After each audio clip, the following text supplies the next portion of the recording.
Samurai, moral ambiguity, social hierarchy, and beautiful, crafted Japanese action and drama films. These are the hallmarks of Akira Kurosawa, who is known to be one of the most influential filmmakers of cinema history.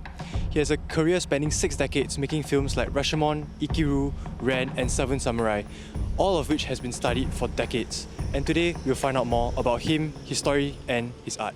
Akira Kurosawa was born on 23rd of March 1910, born and raised in Tokyo. Since young, he has always been fascinated about literature and the arts, and thus attended art school and started training as a painter in Western-style art. This will be a foundation in his later films. However, he struggled financially as a painter and therefore moved on to be an assistant director at PCL Studios in 1936, where he refined and honed his skills in every aspect of filmmaking.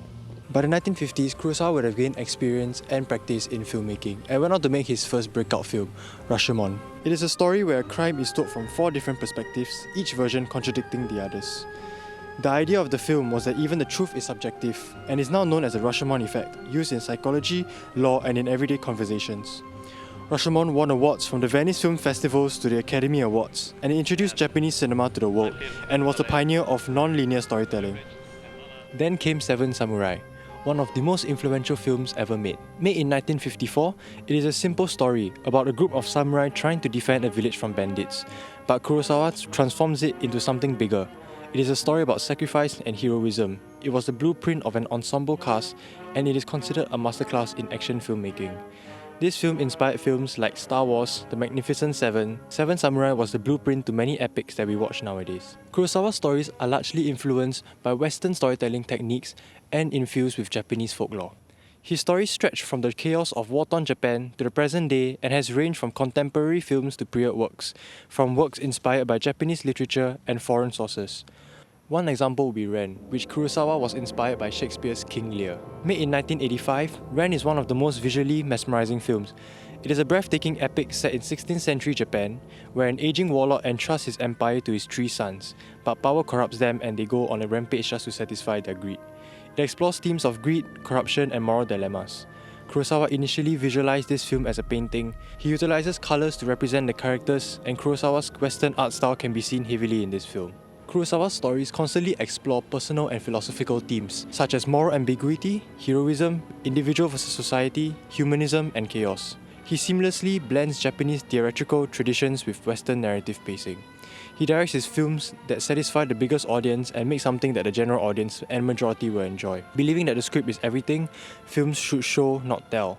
And every element in his frames, movement, weather, composition should tell the story. His characters aren't just good and bad, they are complex, multi-dimensional characters with depth and dynamics.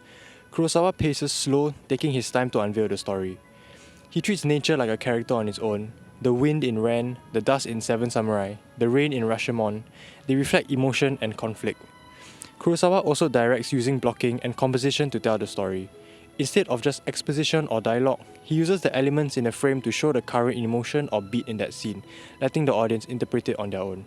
Kurosawa's visual style lies deep within his painting roots. He treats each frame like a canvas. Every composition is deliberate and thought out, using the movement in the frame to tell the story and perspective rather than just cutting to cover the scene. Kurosawa also utilizes multi-camera setups to have the maximum coverage of the scene, keeping the actors' performances consistent and feel seamless during cuts. Kurosawa relies on the movement within the frame rather than the actual camera movement to help drive the story. Kurosawa passed away at the age of 88, but left behind a legacy that made him a legend. Without Akira Kurosawa, the film world would be very different. Without him, the samurai film would have remained stale and a pompous form. Kurosawa showed a generation of filmmakers how to tell gripping stories and stylize physical conflict in flamboyant terms. Kurosawa put Japanese cinema into the spotlight, showing what Japanese cinema was and could be, letting the doors open to the West. His influence reshaped the film industry both in the East and the West, and we are all experiencing some part of his legacy. Kurosawa was a genius, a master in storytelling and a pioneer in creativity. His films never feel old because somehow they still relate to us today. His films have inspired generations of filmmakers and is still widely regarded as one of the best and most influential filmmakers of all time. Although he is gone, his films are still influential because somehow, some way, we still live in his world.